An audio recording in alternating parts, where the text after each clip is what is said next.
የአላፋት ዝማሬ ለምን በኦሮመኛ አይሆንም?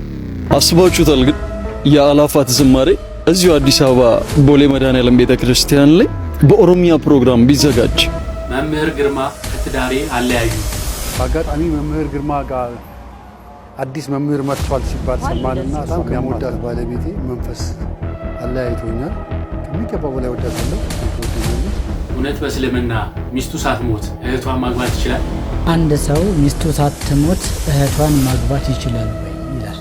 ለካ የፈረንጅ ሰይጣን እንዲህ ነው የሚያደርገው።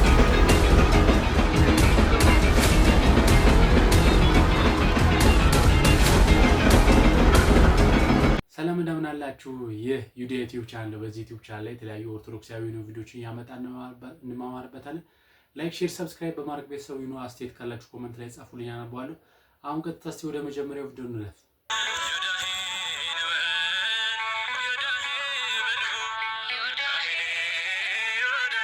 አንድ ሰው ሚስቱ ሳትሞት እህቷን ማግባት ይችላል ወይ ይላል።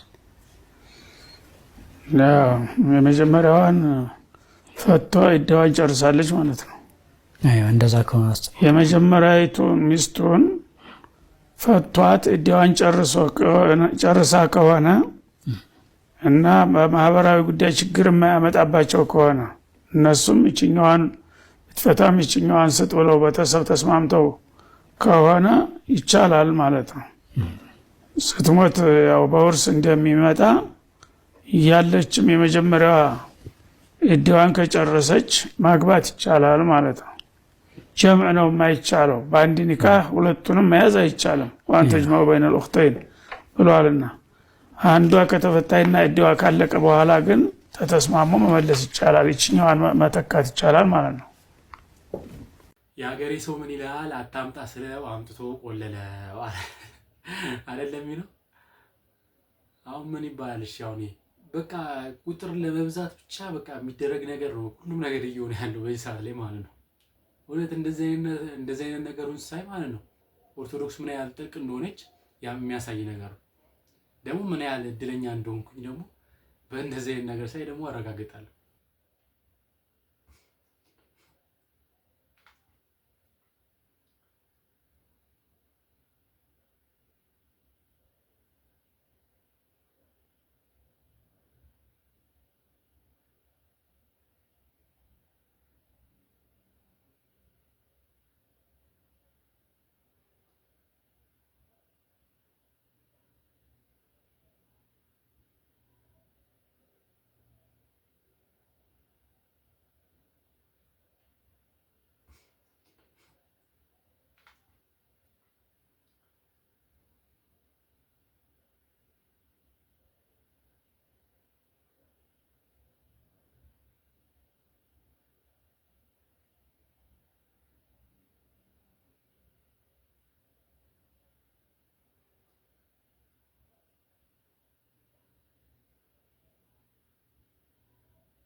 ልንገራችሁ እንዳሳሳቱ።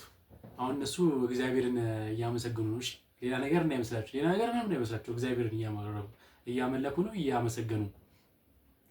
እኔ ያልገባኝ ነገር እኔ ድሮ ጴንጤዎች ካቶሊክ ናችሁ ማለት ነው ፊልም ላይ ምናምን ስናያቸው በቃ ሲዘምሩ ምናምን ረጋ ብለው ነው። አሁን የኛን ያስተማራቸው እንበል ወይስ ከዛ ነው የኛዎቹ የተማሩት? ማን ናቸው የተማሩት? እሺ እንደዚህ የተዝለይ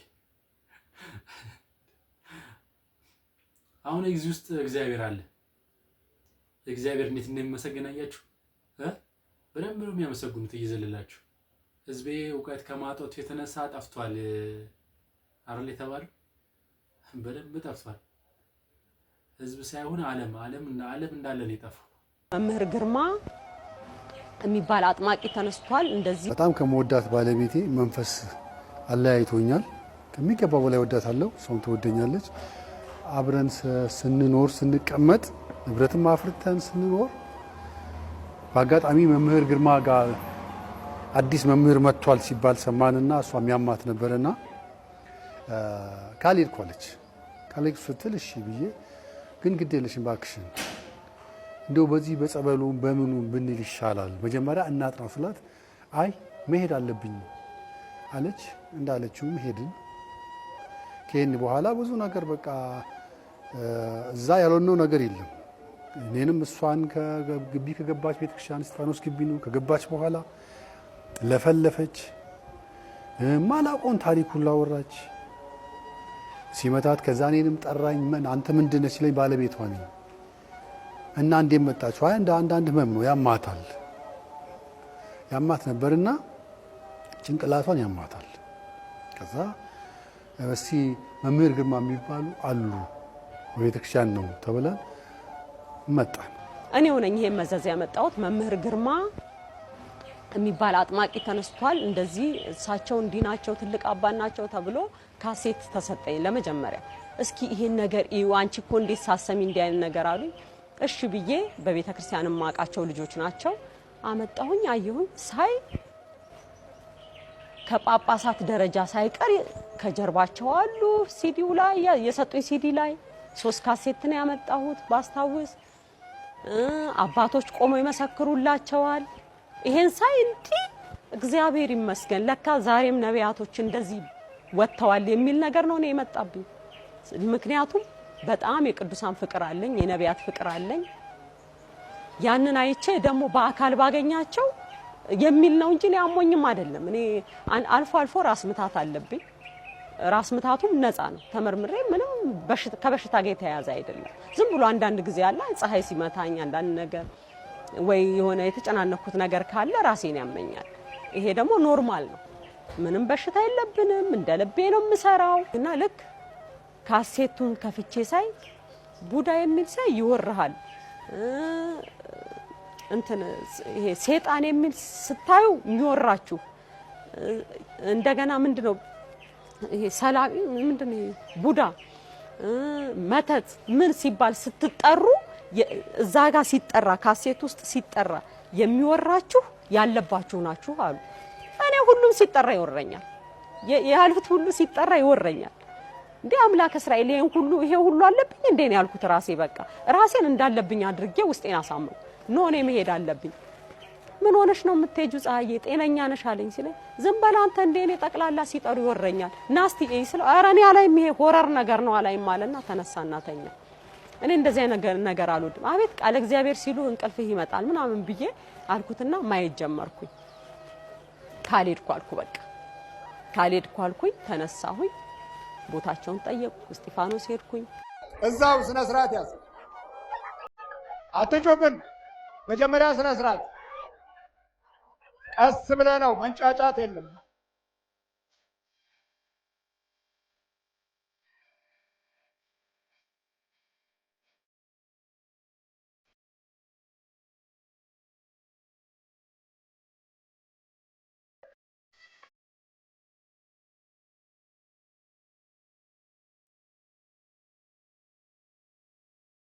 አብዛኞቹ በዚህ ዘመን የምንመለከታቸው አጥማቂ ነን የሚሉ ሰዎች አንደኛ ጤነኛውን ሰው ሳይኮሎጂካሊ ነው የሚጎዱት። መጀመሪያ ምዕመናን ቪዲዮ ይለቀቃል። በጣም የሚያሳዝነው ይሄ ነው። የሆነ የታመመ ሰው አለ፣ እሱ እየጮኸ እየለፈለፈ ቪዲዮ ተቀርጾ ይለቀቃል። ይሄ ሰው አንዱ ስህተት ምንድን ነው? ጤነኛ ከሆነ በኋላ ያንን ጩኸት ራሱ ደግሞ ሲመለከተው ሌላ ህመም አይመጣም ወይ? ወደሱ ሰው ይሄ ቤተክርስቲያን እኮ ትጠነቀቃለች ለዚህ ሁሉ። ሌላ ህመም እኮ ያመጣል ይሄን ሲመለከተው። እኔ ነበርኩ ብሎ እንደው ተፈውሶ እንኳን ቢሆን ከዚህ አንዱ ፕሮሞት ማድረግ ነው፣ ራስን ማስተዋወቅ ነው፣ ራስን መሸጥ ነው። እና ሐዋርያት እንኳን መጻሕፍቶቻቸውን ሲጽፉ ስማቸውን ያልጠቀሱባቸው ስፍራዎች አሉ። ያልጠቀሱ ራሳቸውን ሰውረው ግን የእግዚአብሔርን መልእክት ያደረሱባቸው። እና ይሄ ቤተክርስቲያን ትውፊት ነው፣ ልማድ ነው። ራስን ማሳየት በጣም የተከለከለ ነው። አትቶርስ ነው። የበቁ ቅዱሳን እንኳን አልበቃንም እያሉ ምክንያቱም እነሱ የሚመለከቱት ያለ መብቃታቸውን ሳይረዱ ቀርቶ አይደለም፣ ከነርሱ በላይ ያለውን አምላክ ነው የሚያዩት። ከሱ ንጽህና አንጻር እግዚአብሔርን ወደ መምሰል መውጣት ስለሆነ ክርስትናው እኛ ገና ነን ነው የሚሉት። ይሄ ቤተክርስቲያን ባህል ነው። ከዚህ ወጥቶ ራስን ማስተዋወቅ እያስተዋወቀ ያለ እኔ ነኝ ማለት ነው እኔ ፈውሶ ማለት ካለ ምዕመናን የጥያቄ ምልክት አኖሮ ራሳቸውን ከዚህ መከልከል ይጠበቅባቸዋል። እንዳያችሁት ነው እንግዲህ የሆነ ጊዜ ላይ አባታችን አባ ገብረ ኪዳን ከመጀመሩ ነው ሰይጣን እውነቱን ተናግሮ የሚያውቀው ብለው አስተምረው ነበርና እነዚህን ሳይ እሱ የታሰበኝና ሰይጣን ከመጀመሩ ነው እውነት ተናግሮ የሚያውቀው እኔ መጽሐፍ ቅዱስ ላይ የሌለ እኔ እኮ አንድ ሲያሳየኝ ፈጣሪ ራሱ እንደዚህ ያደረገበትን ሲፈውስ ራሱ እንዴት በቃ 3 ጊዜ ጨው ወጣ ነው የተባለው አይደል? ሌላ ማስለፍለፍ የሚባል ነገር የለም መጽሐፍ ቅዱስ ላይ። ከየት የመጣ ትምህርት እንደሆነ አላውቅም። ከየት መጥቶ ዘባዘንኬ እዛ ጋር መንፈስ እዛ ጋር ቡዳ ምናምን ተብለ መድረክ ላይ ወጥተህ ማይክ ከሰይጣኑ ጋር ማይክ እየተቀባበልክ እንዲህ እንደ ቅብብሎች ዘፈን እንደዛ እያረክ እየሰራ ፈውስ ነው የኛው ቤተክርስቲያን የምታስተምሩ እንደዚህ ይመስላላችሁ? ይህ መቆም ያለበት ነገር ማለት እስከ መቼ ነው እንደዚህ የሚቆነው? እሺ እዛ ጋር ተፈወሰ እንበል፣ እሺ ይሁን፣ ፈውሱ እውነተኛ ሆኖ ራሱ ተፈወሰ እንበል። ይሄ ነገር ሶሻል ሚዲያ ላይ የወጣ ነገር በምንም አይነት መንገድ ልታስቆም አትችልም። አንዴ እዛ ጋር ህዝብ ያየው ነገር ዩቲዩብ ላይ ሆነ ቲክቶክ ላይ ሆነ ሌላም ፌስቡክ ላይም ሆነ አንድ የተለቀቀ ነገር እስከ ዘላለም እስከ ልጅ እዛ ላይ ታገኘዋለህ። ይሄ ሰው እሺ አንዴ ድኖ ሄደሽ ከዛስ እሱ ልጅ አይወልድም። ልጅ ሲወልድ ደግሞ ያየዋል አባቱ እንዴት እንደሆነ እዛ ሶሻል ሚዲያ ላይ እንዴት ሲጮህ እንደነበረ ያየዋል። ይሄኛው ልጁን ያሳቅቀዋል። እንኳን ልጁን ራሱ ያሳቅቀዋል።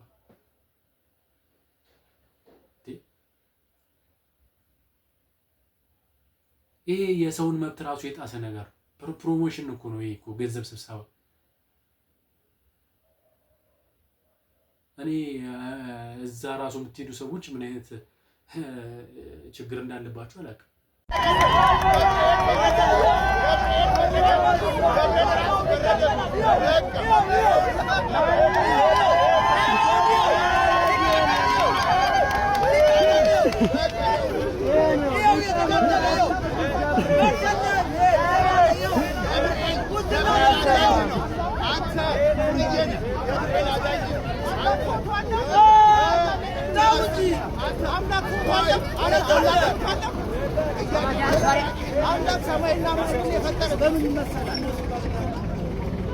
ሰው ስራ ፈቷል በጣም። አሁን ምን ለማግኘት ነው? እንኳን እንደዚህ ማለት ነው። ቲክቶክ ላይ ራሱ ብዙ ሲመላለሱ በቃ ትምህርት ከሆነ በትክክል መማር እንጂ ክርክር ምንም አይሰራም። ክርክር ማንንም አይጠቅም። እውቀት የምናገኘው ቁጭ ብለህ በስነ ስርዓት ስትነጋገር ነው እንጂ ብትከራከሩ ብታደር አንድ ሰው እግዚአብሔር ልቡን ካላሰፈው በስተቀር ምንም ልታመጣው አትችልም። አሁን እናንተ ምን ሆናችሁ ነው? አሁን ለኦርቶዶክስ ቋሚ ሆናችሁ ነው እዛ ጋር ተሰብስባችሁ እነሱ ሃሌሉያ ሲሉ ከነሱ እኩል መልስ ለመመለስ? ለምን ጥለው አትሄድም? ደስ እኮ ነው የሚለው እሱ ስትሰበሰብለት፣ እንደውም እሱ ነው ይፈልገው። ለምን ጥለው ብትሄድ ማንም ባይሰሙ እሱ ዝም ብሎ ደርቆ ጮሆ ብቻውን ይገባል። አንተ እዛ ጭራሽ እዛ ጋር ከበክ ሰው ሌላም ሰው መጥቶ እዛ ጋር ይከመራል። ከዛ በኋላ ጭራሽ የነሱን ትምህርት ማንን ለመለወጥ ነው እዛ ጋር አሁን የምትከራከሩት? ማንን ለመለወጥ? ማንም አይሰማም እዛ ጋር። ይሄ ነገር ምን ጥቅም ያለው ነገር ላይ እኮ ነው። በቃ በደንብ ስራ ፈተነ። ይሄኔ እኮ ቆመን አስቀድሱ ብንባል የማናስቀድስ ሰዎች እዛ ጋር 1 ሰዓት 2 ሰዓት እንቆማለን ለወሬ። በጣም ይገርማል። ደክመናል፣ እርቦናል። ራባውን ተሸጡ ሲሉን ወሬ ነው የምንሰማ። እኛ እስከ ቤት ነው ያለን። አሁን ግን በምን ነው ተሸጡ? ኧረ እህሎት አለ ይበላ የለ፣ በርበሬ የለ፣ ባቄላ የለ። እኛም ፊት እንሙት ይሸቁበት እንጂ ብለን ሳለ መቼም እንግዲህ እናንተ ተስፋ አድርገናል እናንተ ትረዱና ብለን ራብ እያንገበገበን ነው። እንደ ዘንድሮ ያለ ችግር የለም። እንደ ዘንድሮ ያለ ችግር የለም አሉ አባታችን። ስንት ሊቃውንት የወጡባት ዋልድባ ገዳ እንዴት በረሃብ እንደሚሰቃዩ መነኮሳት ታያችሁ። ይሄ ሁሉ የጦርነት መጨረሻ ይሄ ነው እንግዲህ። አሁንም ጦርነት የምትደግፉ መጨረሻው እንደዚህ ነው። ሀገራችን እኮ ሰላም ሳትሆን ስትቀር የዋልድባ አባቶች እስቲ ጸልዩላት ነበር የሚባለው። ምን ዋጋ አለው? አሁን እንደዚህ ተረቧል እነሱ።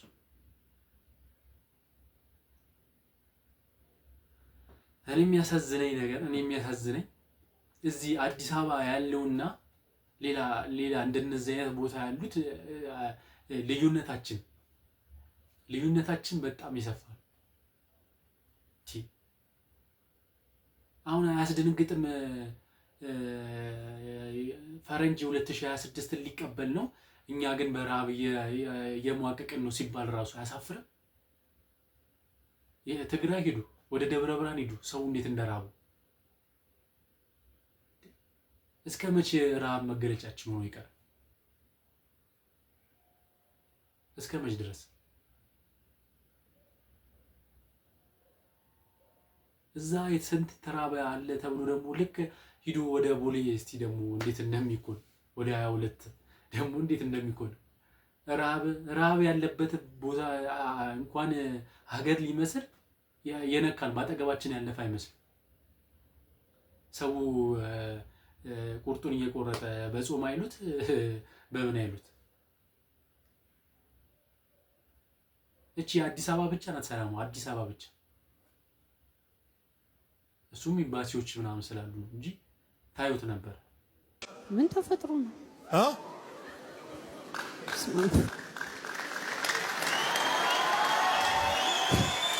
ከማን ጋር ነው የመጣሽው ዛሬ? ብቻሽ ነው የመጣሽው? አዎ። ግን ምን ማለት ለምን መጣው እዚህ ነው ያክም ቤት? እንዴት እንደመጣሽ አታውቅም? ሐኪም ቤት ነው እንደሚሄድ ማውቀው። ሐኪም ቤት ነው ሄዳለሁ ብዬ ከቤት የወጣሁት።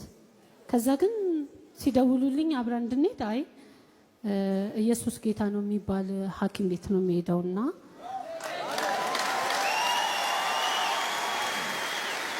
እሺ እንደዛ የሚባል አለ እንዴ ሲሉኝ ያው 22 አለ አልኳቸው። ለማን ነው እንደዛ የምትዩ? ለጓደኞቼ። ኢየሱስ ጌታ ነው የሚባል ሆስፒታል ነው የሚሄደው? አዎ። ግን ሰይጣን ወጥቶልኝ ነው። ምን አልሽ? ወጣለ?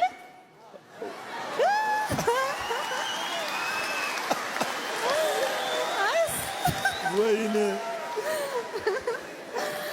እስኪ ቼክ አድርጊ እስኪ ምንድነው የምትሰማሽ? ኧረ እኔ እንጃ ሄደ። እናመሰግናለን። የሀገራችን የፊልም ዘርፍ በጣም እየተዳከመ ስለሆነ ከእናንተ ትንሽ አክተሮች ወሰድ አድርገው ቢሰሩ እኮ ሀገራችንን እዚህ ያስጠሩ ስንት የሚያስጠራ ሰው ከእናንተ ይወጣ ነበር። እንደናንተ ጌታ ላይ የተዘባበተበት ማንም የለም። በደንብ ላይ የተዘባበታችሁበት አስባችሁታል? ግን የአላፋት ዝማሬ እዚሁ አዲስ አበባ ቦሌ መድኃኔዓለም ቤተክርስቲያን ላይ በኦሮሚያ ፕሮግራም ቢዘጋጅ ምን ያህል ህዝብ ሊመለስ እንደሚችል እስቲ ምን ታስባላችሁ? ምን አይነት መልእክት ለማስተላለፍ ነው የፈለገው? ሐሳቡስ እንዴት መጣል? ምን ለማስተላለፍ እኮ የሆነ ዕውቀትን የሚገበይ ነገር ነው ለሰው እያስተላለፍክ ያለው። ሰዎች ምን ያህል ሰው እንደሚመለሱ በብዛት እዚህ አዲስ አበባ ያለው ሰው አማርኛ የሚናገር ነው። አዲስ አበባ ተወልዶ ያደገ ነው። ከክልል የመጣ ሰው አለ። በቃ ቋንቋውም አማርኛ ነው አዲስ አበባ የሚነገረው። ማዘጋጀት ከተፈለገ ኦሮሚያ ክልል ማዘጋጀት ይችላል በራሳቸው ቋንቋ። ችግር የለም እኮ አዲስ አበባ ላይ የሚደረግ እኮ ችግር የለም። በቃ ፖለቲካን ወደ ሃይማኖት ለማምጣት የሚደረግ ጥረት። ከዛስ የኦሮሞ የአላፋት ዝማሬ ከዛስ ይቀጥላል። ትግራይስ እኛስ ይቀጥላል። ሌላው ብሔሮችስ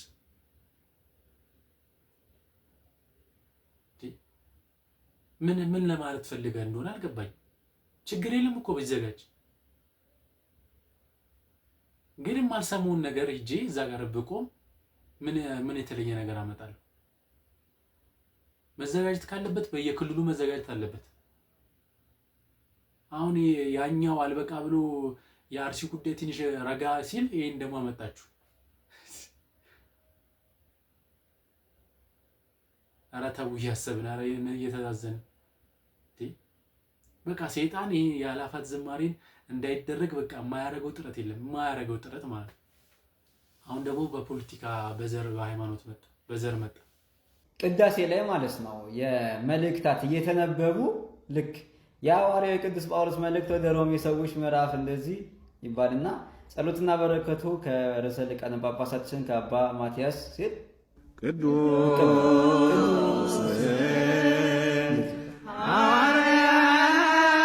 ማይሰማ ነው አልሰማነውም እኮ እንዴ መልእክታት እኮ መስማት እኮ ተሆነ እኮ ቅዳሴ ላይ እኔ ቅዳሴውን ነው የምታደርጉት ወዲት እኛ እኮ 3 ሰዓትን ለማስቀደስ መድበን ነው የምንመጣው የትም ምንም የሚያስጣድፈን ነገር የለም እንዴ እግዚኦ ማረነ ክርስቶስ በሉ ሲሉ ካህኑ እኛ እግዚኦ ማረነ ስንል ከማወን ተክስተ ማርያም ይላል እንዴ እንዴት እንደዚህ እናጨመላልቀው ከዛ በእንተክስተ ማርያም የማይሰራ ኃጢአት እግዚአብሔር ይፍታ እንዴ አሁን ይፍቱኝም እኩል ለማለት ስንል እናጣድፈዋለን ማለት ነው መሆን የለበትም እኛ እኮ በቃ ሰዓቱን መድበን የምንመጣው እኮ ለማስቀደስ ነው ዲያቆናት ራሱ አባታችን ሆይ በሰማያት የምትኖር ስምህ ይቀደስ መንግስትህ ኖ ለምን እንደዚህ ይሆናል 3 ሰዓትን በስርዓት እንጠቀምበት በቃ መጽሐፈ ሲራክ ጸልይ አትቸኩል ይላል በቃ አንቸኩል ለምን ምን ይይጃለን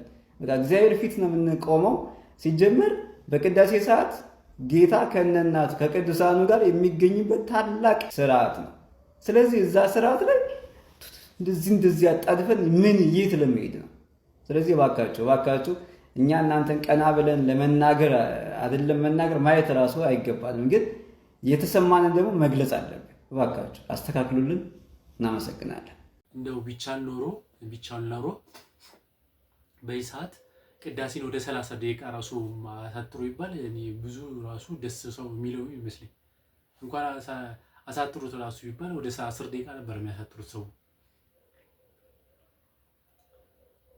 ፈጥነት እኮ ነው እግዚኦ ማረነ ክርስቶስ አይባልም እግዚኦ ማረነ ክርስቶስ እኔ የትም ቤተክርስቲያን ላይ እኔ የትኛውም አባት እኔ ሰምቼ አላውቅም በስነ ሰዓት ቀስ ብሎ እግዚኦ ማረነ ክርስቶስ የሚያስብል አባት እኔ ሰምቼም አላውቅም እኔ አይቼም አላውቅም እኔ ካሳያችሁኝ እኔ ራሱ ያገረማል እግዚኦ ማረነ ክርስቶስ ጨራሽ አባታችን ነው የማል በስማ ይሮጣል አይባልም በቃ በደንብ ነው የሚሮጠው እኛ ገና እግዚኦ ማረነ ክርስቶስን በእንተ እግዝእትነ ማርያም በሉ ይባላል ከዛን ቶሎ ተግዝእትነ ማርያም ማይሰራጣት እግዚአብሔር ይፍታ ይባላል በቃ ኩላ ለማለት ስትል አብረህ ትሯሯጣለህ እንኳን ኃጢአታችን እንደዚህ ወስቶ እግዚኦ ማረነ በስትክክል ሳንል እንደዚሁም አልተሻለም